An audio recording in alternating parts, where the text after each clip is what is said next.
فاسألوا أهل الذكر إن كنتم لا تعلمون. Assalamualaikum warahmatullahi wabarakatuh. Saya ingin bertanya, apakah hal-hal yang tidak dilakukan atau dicontohkan oleh Rasulullah S.A.W. Tolong kalau nulis nama Rasulullah jangan ditulis S.A.W. Ini termasuk orang-orang yang pelit. Nah, bahkan disebutkan orang yang pertama kali meringkas sallallahu alaihi wasallam itu lumpuh tangannya. Karena apa? Karena Allah menyuruh kita bersolawat dan tidak menyuruh kita bersaum. Allah mengatakan ya ayyuhalladzina amanu sallu alaihi wasallimu taslima. Allah nyuruh kita bersolawat. Kenapa kita siap nulis panjang ya? Lalu ketika sampai nama Nabi kita singkat. Kita nggak dapat pahala solawat, bisa jadi dapat dosa kita. Tatkala menyingkat solawat untuk Rasulullah SAW. Maka katakan Rasulullah Sallallahu Alaihi Wasallam. Tidak dilakukan atau dicontohkan oleh Rasulullah Sallallahu Alaihi Wasallam, tapi dilakukan oleh masyarakat saat ini. Apakah disebut bid'ah? Jika tidak, lalu seperti apakah bisa disebut bid'ah tersebut? Terima kasih sebelumnya. Wassalamualaikum warahmatullahi wabarakatuh. Ma'asyiral muslimin, kita harus tahu bahwa ada usaha Zionisme dan usaha kaum misionaris untuk memisahkan Islam dari sumber Islam. Antum tahu sekarang ada jaringan Islam Nusantara atau Jamaah Islam Nusantara yang mereka ingin memisahkan Islam dari mana? Dari Nabi Muhammad SAW. Nabi Muhammad itu datang bukan sebagai orang Arab. Beliau datang sebagai utusan Rabbul Alamin. Sebagai utusan Allah Subhanahu wa ta'ala. Tugas beliau itu bukan mengarabkan Islam, bukan. Tapi mengislamkan Arab dan mengislamkan dunia. Jadi tugas beliau bukan mengarabkan Islam, tapi mengislamkan Arab. Tatkala Islam sampai ke Mesir, Mesir bukan Arab. Dan Mesir pada waktu itu dikuasai oleh Romawi. Jadi Islam. Kemudian Islam sampai kemana? Ke Spanyol, ke Eropa. Eropa jadi Islam, bukan jadi Arab. Bukan. Jadi Islam. Ketika Islam masuk ke Indonesia, Islam itu mengislamkan Indonesia, bukan mengarabkan Indonesia, bukan. Tapi mereka berpikir, mereka ingin memisahkan Islam dari Arab. Nggak bisa. Islam dipisahkan dari Arab, gimana mau dipisahkan? Nabinya orang Arab. Al-Qur'annya bahasa Arab. Apa bisa sholatnya diganti bahasa Indonesia? Karena Islam Nusantara sholatnya jangan pakai bahasa Arab lah. Kita kan di Indonesia. Jadi Allahu Akbarnya diganti Allah Maha Besar. Gimana jemaah? Jadi kalau dikatakan bagaimana masyarakat kita, itu yang terjadi dengan masyarakat kita. Jadi ingin memisahkan Islam dari Islam. Jadi ingin menjadikan Islam itu menjawakan Islam. Jadi Islam dibikin Jawa. Kemarin dimulai dengan membaca Al-Quran pakai lagam Jawa.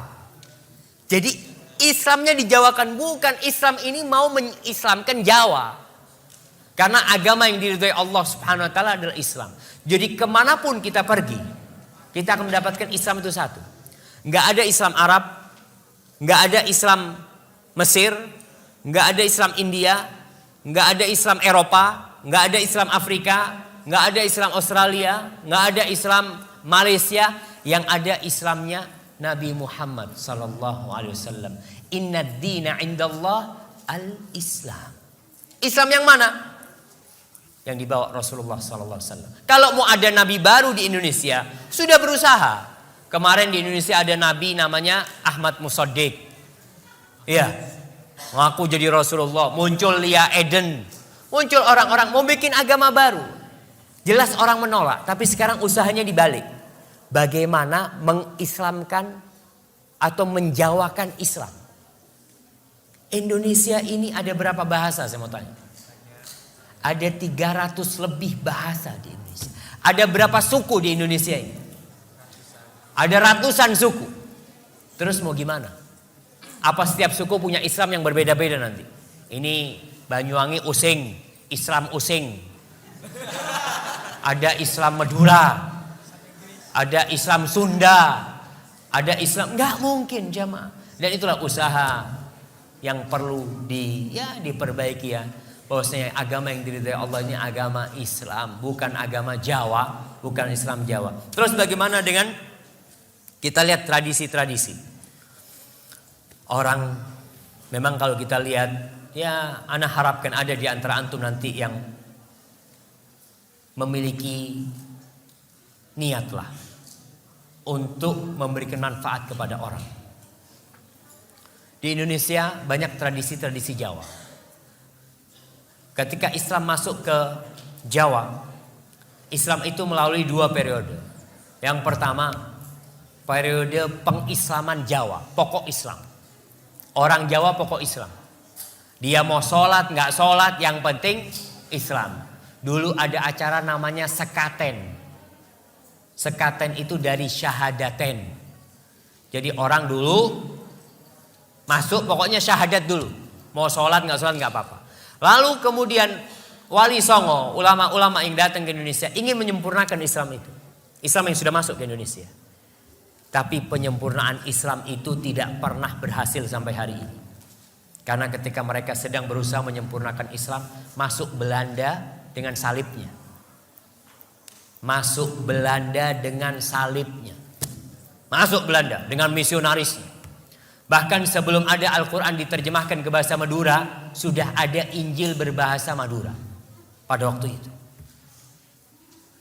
Kita tahu bahwasanya penjajah itu membawa 3. Apa yang mereka bawa? Mereka cari gold, terus glory, dan gospel. 3G. Mereka cari kejayaan, mereka cari emas, dan mereka akan tebarkan gospel itu. Dan itu yang terjadi di Indonesia. 350 tahun kita dijajah, alhamdulillah masih Islam ya. Walaupun ada yang masuk Kristen, ada, tapi tetap kita menjaga keislaman kita seperti itu. Kemudian mereka berusaha bagaimana orang Islam tetap Islam tapi Islamnya nggak benar. Itu yang terjadi sekarang. Bagaimana orang Islam jangan keluar dari Islam lah, tetap Islam tapi Islam yang ya sudah nggak ngurus sama Islam. Bayangkan ada seorang profesor doktor nih, guru tafsir, guru besar di UIN Syarif Hidayatullah, kalau nggak salah, dia itu menghalalkan homoseksual. Dan dia ingin merubah undang-undang agama. Kalau di situ kan ditulis undang-undang calon mempelai lelaki dan perempuan, dihapus, nggak harus lelaki perempuan, boleh lelaki sama lelaki kawin. Na'udzubillah min dzalik. Ini usaha untuk merusak Islam itu sendiri. Yang mungkin antum kenal dengan Islam liberal ya, seperti itu. Itu usaha untuk merusak agama Allah Subhanahu wa taala. Jadi kalau dilihat bagaimana tradisi-tradisi, kita lihat tradisi itu. Kalau tradisi itu tidak ada hubungannya dengan ibadah, ya nggak ada masalah. Tapi kalau sudah hubungannya dengan agama tradisi itu, maka yang mana yang harus diikuti? Tradisi apa agama? Agama Allah Subhanahu wa taala. Tinggalkan tradisi. Namun orang yang meninggalkan tradisi akan menyulut api permusuhan. Betul. Nabi Muhammad SAW dimusuhi orang satu kampung. Bahkan mau dibunuh, mau diusir. Gara-gara apa sih? Meninggalkan tradisi. Orang-orang Arab itu tradisinya dari dulu. Mereka minta-minta sama patung ya. Antum lihat. Tradisi orang-orang ada sampai sekarang yang masih minta sama laut. Ada namanya larung laut. Ada petik laut. Saya mau tanya, itu tradisi dari siapa? Nenek moyang. Rasulullah SAW datang dengan tradisi nenek moyang ada, tapi dirubah menjadi Islam. Bukan tradisinya diislamkan. Ngerti maksud tradisinya diislamkan? Tetap petik laut tapi bacaannya Qul huwallahu ahad.